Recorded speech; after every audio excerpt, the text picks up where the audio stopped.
పరమంది సింహాసనాసనుడైన దేవాది దేవునికి నా హృదయపూర్వక వందనములు, స్తుతులు, స్తోత్రములు సమర్పించుకుంటున్నాను. అందరికీ శుభోదయం. ఇదే నా మహోన్నతుడైన దేవాది దేవుడు నీ కొరకు సిద్ధపరిచిన వాక్కు. నా కుమారుడా, నీవు విని జ్ఞానము తెచ్చుకొనుము. నీ హృదయమును యథార్థమైన త్రోవలయందు చక్కగా నడిపించుకొనుము. దేవుని నామమునకు మహిమ కలుగునుగాక. ఈ మాటలు సామెతల గ్రంథము 23వ అధ్యాయము 19వ వచనములో వ్రాయబడి ఉన్నవండి. ప్రియమైన నేస్తమా, నీ దేవాది దేవుడు నీ కొరకు సిద్ధపరిచిన వాక్కు. నిన్ను జ్ఞానవంతునిగా చేయుట, నిన్ను గొప్పవానిగా చేయుట, నీ జీవితమును సంతోషముతో నింపి జీవింపచేయుట దేవుని చిత్తమయ్యున్నది. గనుక నీవు విని జ్ఞానము తెచ్చుకోవాలి. దేనిని వినాలి అంటే యథార్థమైన సంగతులను, దేవుని సంగతులను గూర్చి నీవు విని దేవుని చిత్తమును గూర్చి ఆలోచించి నీవు జీవితమును వెళ్ళబుచ్చవలను. నీ హృదయమును యథార్థమైన త్రోవలయందు చక్కగా నడిపించుకొనుము. దేవుని మాటలు వినుట వలన నీకు జ్ఞానాభివృద్ధి కలుగుతోంది. నీ హృదయము ఎన్నడూ కూడా యథార్థతను విడవకూడదు. నీ ఆలోచనలలో కానీ, నీ మార్గములలో కానీ, నీ పనులలో కానీ ఎన్నడూ కూడా నీవు యథార్థతను విడిచిపెట్టకూడదు. ఆ యథార్థమైన త్రోవలయందు నీవు నడవగలిగినట్లయితే నీ జీవితము ఎంతో ఆశీర్వాదకరముగా ఉంటుంది. నీవు యథార్థమైన త్రోవలయందు నడవాలి అంటే నీవు దేవుని యొక్క జ్ఞానమును అభ్యాసము చేయవలను.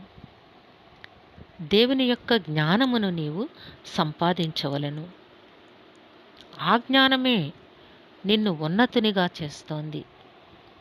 నీవు ఎక్కడ ఏ విధముగా మాట్లాడాలి, ఏ విధముగా నడుచుకోవాలి, ఎక్కడ మౌనముగా ఉండవలను, ఇట్టి సంగతులను గూర్చి నీ హృదయమునకు దేవుని యొక్క జ్ఞానము బోధిస్తోంది. గనుక దేవుని మాటలు విని నీవు జ్ఞానమును సంపాదించుకో.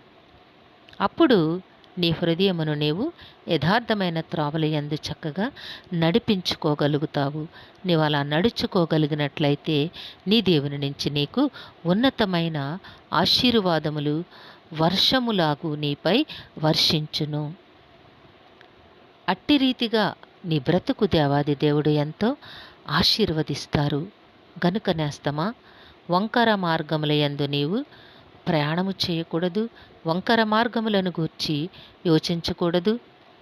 దేవుని మార్గములను గూర్చి మాత్రమే, యథార్థమైన త్రోవలను గూర్చి మాత్రమే నీవు ఆలోచించి ఆ మార్గముల గుండా నీవు ప్రయాణము చేయాలి.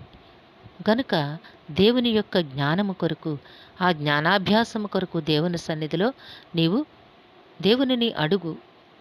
దేవుని సన్నిధిలో ప్రార్థన చెయ్యి, వేడుకో.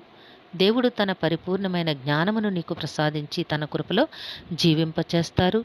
ఆయన తన ఉన్నతమైన ఆశీర్వాదములతో నిన్ను నింపి జీవింపచేస్తారు. దేవుడు నిన్ను దీవించునుగాక. ఆమెన్. ప్రార్థన చేసుకుందాము. సింహాసనాసనుడైన దేవా, మీ ఘనమైన నామను వందనాలు చెల్లించుకుంటున్నాం తండ్రి. మీ బిడ్డకి మీరు ఇచ్చిన వాక్కును బట్టి స్తుతులు సమర్పించుకుంటున్నాం రక్షక. నాయన, మీ బిడ్డ జీవితంలో నాయన ఉన్నతమైన ఆశీర్వాదములు అనుగ్రహించండి. మీ జ్ఞానమును ప్రసాదించి నాయన కుటుంబంలో మీ శాంతి, సమాధానము, నెమ్మదిని అనుగ్రహించి యథార్థమైన త్రోవలయందు నడిపించమని మీ కాలు పట్టి వేడుకొనుచున్నాము. పుట్టినరోజు, వివాహ దినోత్సవములు జరుపుకొంచున్న బిడ్డలందరికీ మీ ఆశీస్సులు, దీర్ఘాయుష్ను ప్రసాదించండి. మా ప్రియుల కుటుంబాల్లోనైనా అందరికీ కావాల్సిన ఆయురారోగ్యము, సంపూర్ణమైన రక్షణ, దీర్ఘాయుష్షు, నెమ్మదిని ప్రసాదించి మీ శాంతి సమాధానంతో జీవింపచేయండి. బిడ్డలకి ఉన్నతమైన భవిష్యత్తును ప్రసాదించండి. కుటుంబాల్లోనైనా ఏమీ తక్కువ కాకుండా నాయన సమస్త ఆశీర్వాదములతోనైనా మీరు నింపి జీవింపచేయమని ఈ ప్రార్థన మా రక్షకుడును మీ ప్రియ కుమారుడైన యేసుక్రీస్తు వారి అతి శ్రేష్టమైన నామమున అడిగి వేడుకొనుచున్నాము తండ్రి. ఆమెన్. సర్వకృపానిధియగు దేవుడు మీ కుటుంబ జీవితంలో ఉన్నతమైన ఆశీర్వాదములను అనుగ్రహించి మిమ్మును ఆయన నామ మహిమ కొరకు జీవింపచేయునుగాక. Amen, amen, amen.